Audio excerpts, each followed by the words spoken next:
Hi, peeps. We are back. We are talking Love After Lockup, Life After Lockup, Season 4, Episode 22, which is the season finale. I believe next week we start Love During Lockup. Hey, before we get into the video, please do me the honors of subscribing to my channel, hitting the notification bell so you can always be notified when I post new content, hitting the thumbs up because that does wonders for my channel, and share. Thanks. I'm back from vacation and I just wrapped up watching this episode. So let's get into it. Marcelino and Brittany. This fake storyline was really just too damn much. Okay, we can clearly see that they are just doing this for the paycheck. Marcelino comes home, he's wearing these glasses, he apologizes. Brittany tells him to take those glasses off if he wants to talk to her. And I said, oh gosh, you know what? I'm here for it. Listen, this man gets 3 words in before she tells him, be careful, because I'm not in a good headspace right now. I said, oh Lord. You in danger, girl. I think he's in danger.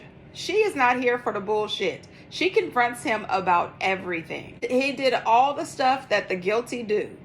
He doesn't know what she's talking about. He didn't cheat. What fake Instagram? He doesn't know anything. But she is just calling him out left and right on everything that he has done. She tells him to get his shit and get the hell up out of her house. It is done. It is over with. She tells him she's going to leave his butt lonely, depressed, and sad the way she effing found him. She lets him know that she thinks that he is an absolute loser. He's going back and forth trying to gaslight the hell out of her, acting as if he has never done one thing wrong. He kept saying that he was sorry, that he loves her. If you are truly sorry and you really love her the way you say you do, why the hell is it that you just can't fess up? Tell the truth. Say what it is that you did, why you did it, how you felt at the time, and then try to apologize to her and see how she feels. Speak with her. Talk with her about the situation. This could have been worked out and avoided, if this was legitimate and not a fake storyline. Then out of nowhere, allegedly a month after Marcelino is moved out, Brittany has decided to move to Florida and start over. We see her packing. She's getting all of her stuff together. She says that Marcelino's mom lives in Florida, and now her and her mom and her sister are all moving to Florida. And then at the end, we find out that Marcelino is in Florida with her, and they're trying to work things out. That's because this whole thing was a fake-ass storyline, and they never were broken up.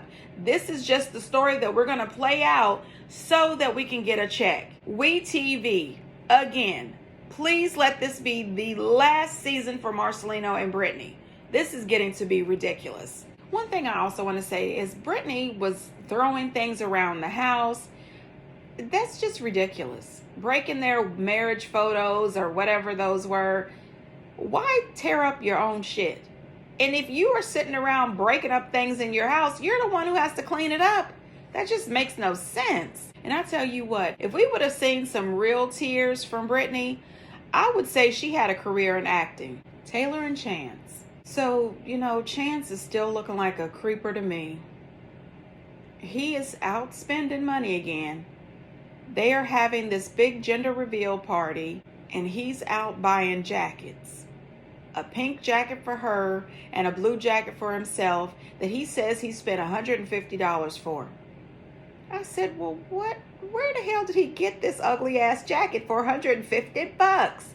And I bet you that's the only time he would ever wear that jacket. He goes so far as to bring up the fact that he's not sure if the kid is his. He asked her again, is this his child? Boy, if you don't sit down some damn where. He's talking about he's spending this money because this is a once in a lifetime situation that happens.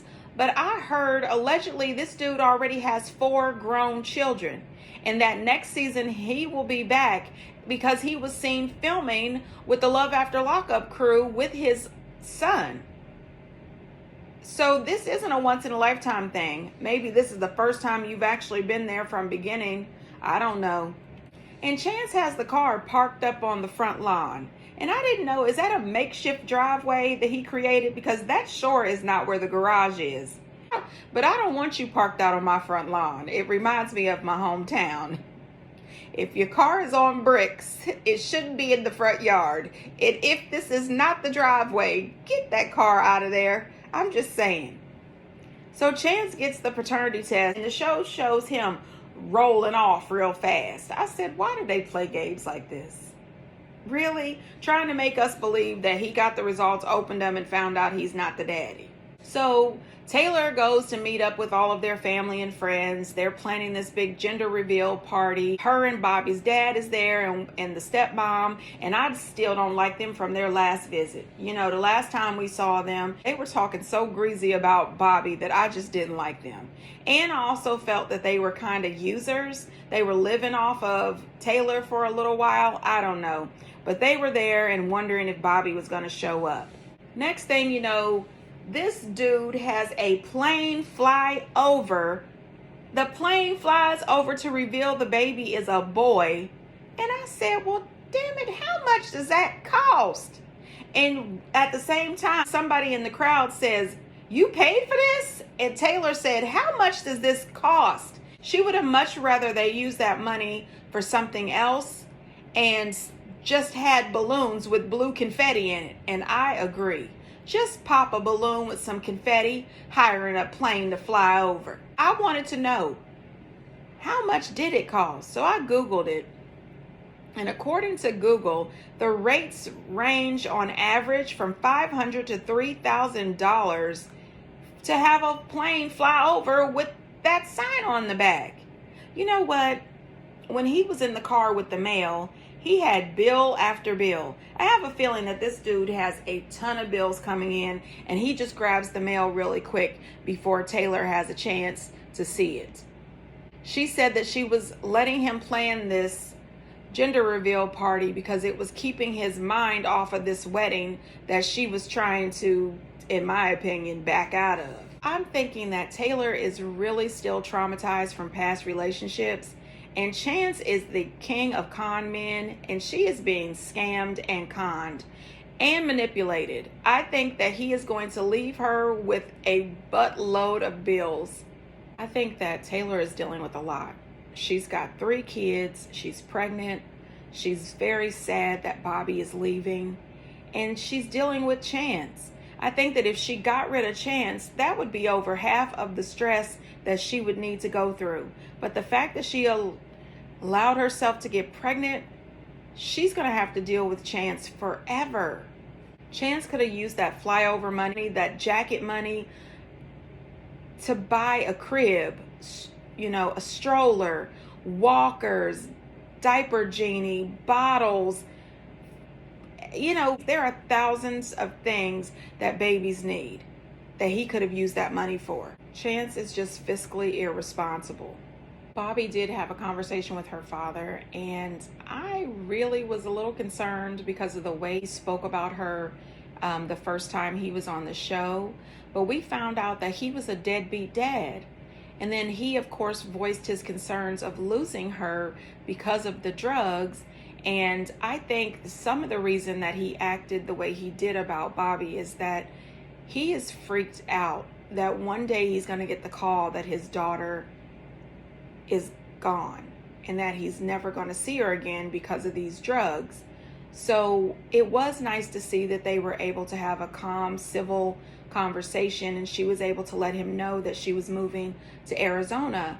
You know, Taylor is sad about it, but I think that's the best thing for her. A lot of sober people say the best things for them to do is to move away from people, places, and things that cause them to use or that will trigger them to use again. So Bobby moving to another state is the best thing for her. And I was thinking, I hope that when she gets there, she gets some sober friends and she works her steps.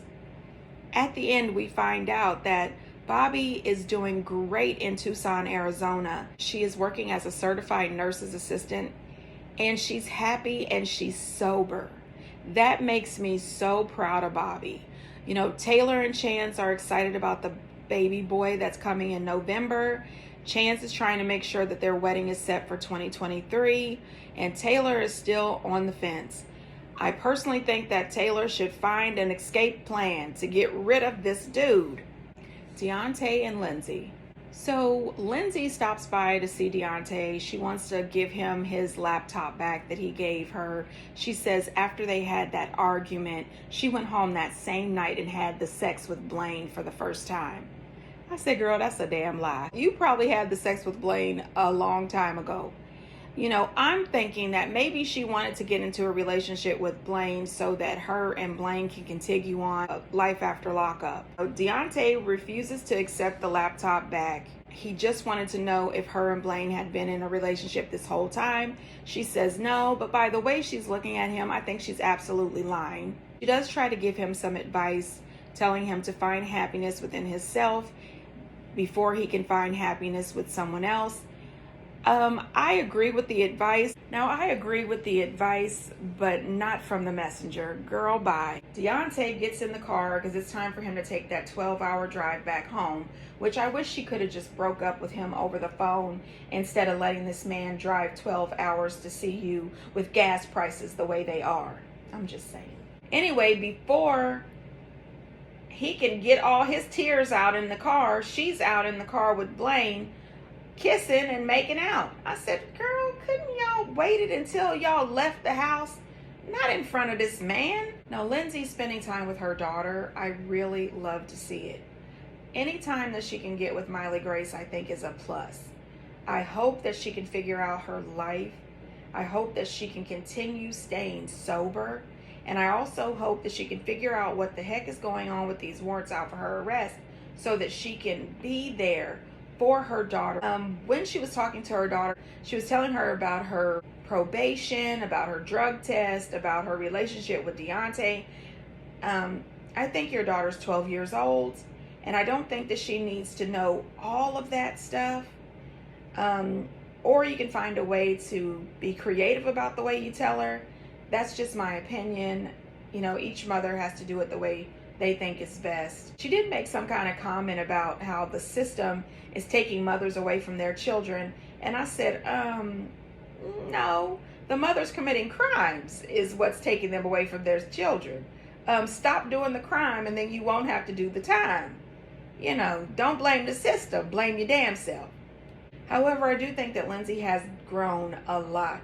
This Lindsay was way different from the Lindsay we saw with Scott. I also noticed that during the episode, Lindsay had Deontay's name spelled wrong in her phone. You said you were in love with him and he was your best friend. Why do you have his name spelled wrong in your phone? So then we see Deontay and his mom. She lets him know that doing the same thing over and over again is always going to get you the same results. She wants him to stop dating these women from prison. She even says to you ladies out there in prison, please stay out of his DMs. Listen, I am team Deontay's mama. I am. She was so over Deontay and these inmates that she has decided to invite her friend's daughter over named Jill. She says, this is my friend's daughter, Jill, and she has a good job and she's never been in jail. I said, oh my God, what an introduction. He tells Jill he's a mess. And I said, you ain't a damn lie there. That's the truth. You know, I find it really hard to feel sorry for Deontay in all of this because he continues to do this over and over and over. You've had 3 bad relationships with 3 inmates.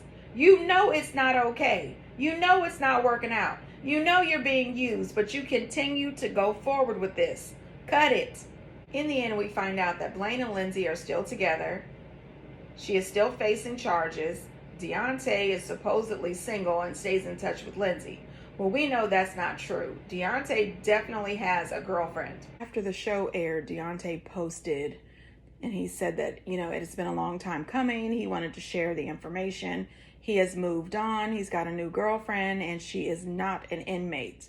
So I will post it here and you can pause to read his message. He also posted a couple of pictures with his new girlfriend. I think that Deontay is a really nice guy, but he really should probably go to therapy before bringing this craziness into someone else's life. This man is a little too much, if you know what I mean. Puppy and Amber. So Amber tells CT that she's pregnant and he immediately needs a drink. A stiff drink, okay? This is the same guy who said that he doesn't want any children and he doesn't believe in abortions. But all of a sudden, oh, it would be great if it was a girl. And she explains to him what's going on regarding her liver situation. And I still don't know what is going on with this. That doctor did not come right out and tell her that this was a life or death situation. He said, we need to keep an eye on this because this is very serious. And he gave her the levels. And of course, the last level was life or death, but there was several levels before that.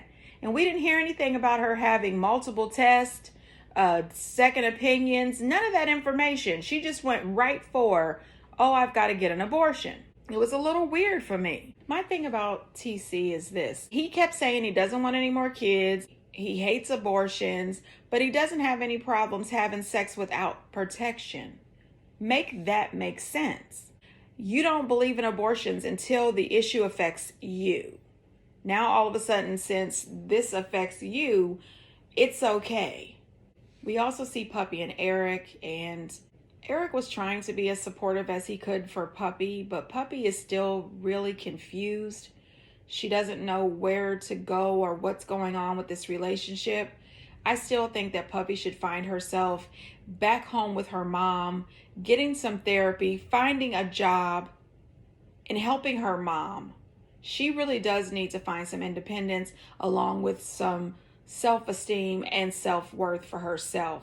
Puppy is a lovely girl. She's a beautiful girl, and she's making a whole lot of mistakes. Amber ends up going to North Carolina. Due to Atlanta having a ban on abortions, she needed to drive all the way to North Carolina. I did notice that when Amber got up out of her chair from her confessionals, it looked like she is full on pregnant. It was really quick and the camera moved really fast, but she looked pregnant.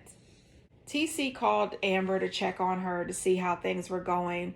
And instead of asking her how is she feeling, telling her how much he cares about her, how sorry about all of this, just giving her emotional support, he starts talking about some kind of muffins or something, and she absolutely loses it. And I get it. Don't call me small talking me when we're in the middle of a situation like this. Show some sort of compassion. Amber finally does meet up with Puppy, and she shares the information about the baby, and Puppy was so very supportive. She let her know that she would have been there for her if she had told her about it. I really do love the friendship that Amber and Puppy have. Occasionally it is quite toxic. Both of them just cross the line in so many ways. But they do love each other. They are supportive. And when Puppy made the comment that their babies were together in heaven, I cried. I wish nothing but the very best for both Puppy and Amber. I just hope that they start making better decisions for themselves. I think that Queen and Puppy were more supportive than TC, in my opinion. In the end, we find out that Amber is ready to move in with TC. Eric's divorce is finally finalized, and he's planning on marrying Puppy in 2023. Somehow I hope that does not happen. Anyway, again, WeTV, please let this be the last season for Puppy and Amber. We don't need another season of Puppy and Amber. Brittany and Ray. Well, honey, listen, it's wedding day. Brittany looked absolutely beautiful. She really did. Ray was partying the night before, and now he is hungover and chugging Pepto-Bismol. Listen, as long as he makes it down the aisle and he can get out his vows, that's all we need. Just get down the aisle and get these vows said, okay? Ray walking down that aisle had me laughing. He had a little pep in his step as he was walking down the aisle, looking around at everybody in the audience. He was smiling from ear to ear. I'm really happy for Ray and Brittany. So the wedding goes off without a hitch. Brittany is happy. Ray is happy. At the end, we find out that Ray and Brittany are trying to get pregnant. They have officially been married, I think, a year, or it'll be a year this November. I'm not really sure, but I am happy for Ray and Brittany, and also WeTV. We don't need them next season either. Let's let them go. Sean, Sarah, and Destiny. So baby Adeline. This baby is adorable. It's the cheeks for me. She is absolutely adorable, this tiny baby. Now, Destiny blowing up Sean's phone, talking about you owe me, Sean. She is worse than the IRS. She tries to give him her sob story that she has a baby and her husband is in prison and she needs help. Go all the way to hell, girl. You need to leave this man the hell alone. You don't have anything coming from him. You know, Sarah hears Sean on the phone, and the next thing you know, she is up them steps like lightning, honey. She is up there on the phone, FaceTiming with Destiny and reading Destiny's butt for filth. Destiny tells her that Sean owes her money. Sarah says, no, ma'am. Be real. Get yourself all the way together. In reality, who do you know that continues to get money from their ex? You are not married to him. You're not getting any alimony payments. Sarah tells her in plain and simple terms, you are wasting your time. You are not getting any money here. Destiny tries to be shady and tells Sarah that she's just sloppy seconds. Sarah tells her, no, ma'am. Sean has been talking to me the same time he was talking to you. And the only reason why you got him first is because you got out of jail first. And while you were so busy worried about him talking to Kelly on the phone, he was actually talking to me. Destiny tells Sarah that Sean has been putting money on her books and he has been talking to her this whole time. Sarah says she's not buying it. Take that shit somewhere else because she's got Sean's bank account and his check. And she knows where every dime of his money goes. Go find someone else, you fucking bitch! You've lost this one! And you are not getting any money. And then she goes in to tell Sean that he needs to stop answering her calls. My thing is this, why is she not blocked? Why have you not changed your number and blocked her on everything? One thing I can say that Sarah, Destiny, and Kelly have in common, they all control the hell out of Sean. They talk to him any kind of way, and I think he absolutely loves it. Sean loves to be talked to crazy. We find out that Sarah is still a stay-at-home mom, still in charge of all of Sean's bank accounts and phone calls. Destiny is taking care of her baby, which is brand new for her. You know, you finally get to the sixth one and you're going to take care of them. Still trying to get money from Sean, and her husband is still in jail. One thing that I thought was funny is Destiny really thought that she was going to rattle Sarah. No, ma'am, you are not getting a dime. You are not getting anything. And I'm glad that Sarah shut it down, because if Destiny would have continued to call Sean, I think it's only a matter of time before he would have just sent her money to see if she would leave him alone. You know what I think as well? All the time that Destiny spends chasing after Sean, trying to get money out of him, she should be chasing a job. Kevin and Tiffany. We TV. We don't need Kevin, Tiffany, or Kayla back. So this episode starts off, of course, with him calling both of them dumb bitches, which I'm getting really sick of this. Why do they always have to be dumb bitches and hoes? Cut the shit, Tiny Tim. He's talking about Tiffany is overreacting. He's going over to Kayla's house because he's about to break it off with her and get her told for how she used his phone to send that video to Tiffany. Now, can I just say, does anybody notice that Kayla's makeup is really off? Her face is like 2 or 3 shades lighter than the rest of her body. I said, no, man, you cannot pick a man the same way you can't pick a good foundation. She admits that she cheated on him 7 years ago. And ever since then, he has been treating her like this. He tries to gaslight the hell out of her, pretending that he has not cheated on her. You know, he would never cheat on her. You know, he's only acting like this because of her behavior. And she's falling for it. The next thing you know, she's crying and carrying on, begging him, why can't you love me and break up with all these other people? And he goes from he's going to break up with her to they're going to try to stay together and see if they can work something out. And then I've seen her online talking about she is applying for another MTV reality show about couples with her and Kevin. Dear God, yes, please go there. Leave us alone over here on Life After Lockup. There is no reason for this girl to be begging this dude. There has got to be other men down there in Texas.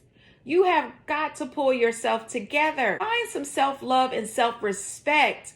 Pull a tiny bit of dignity out of somewhere. Stop begging this dude. He is a disgusting fuckboy.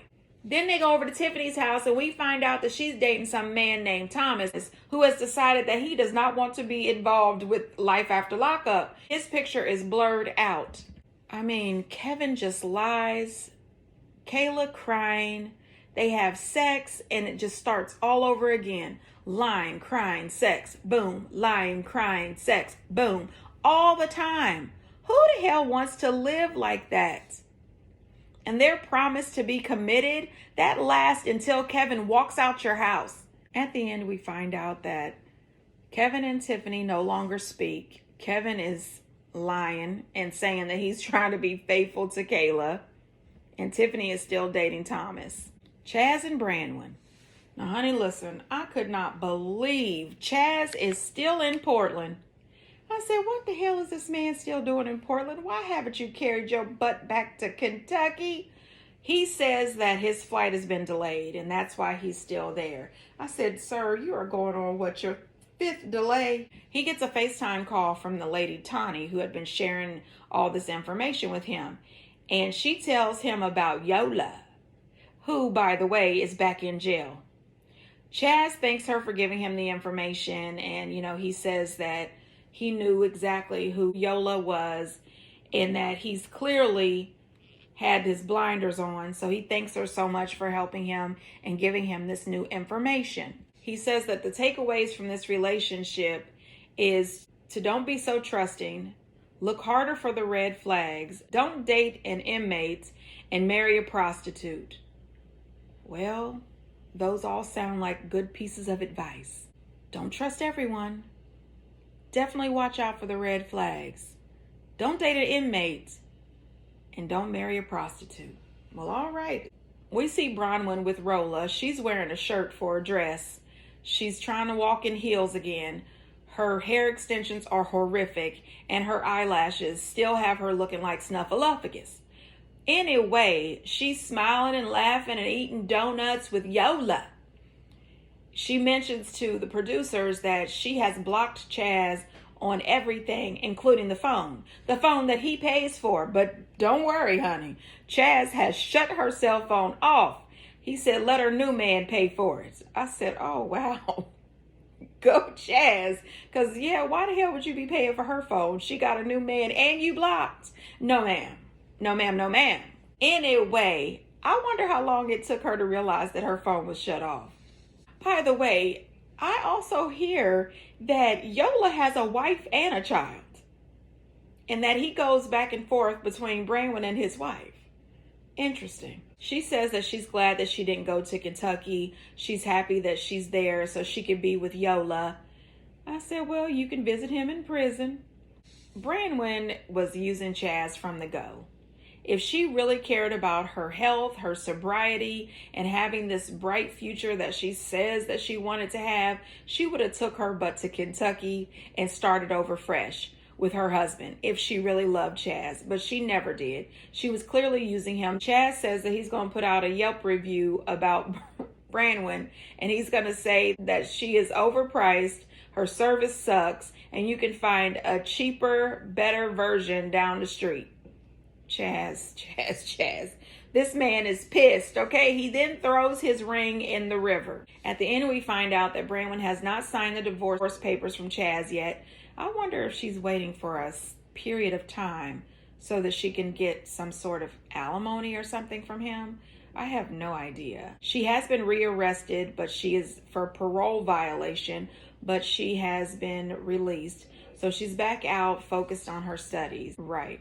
They said that Chaz was looking for his 6th wife. You know what, Chaz? Don't look for a wife until you look for a qualified therapist.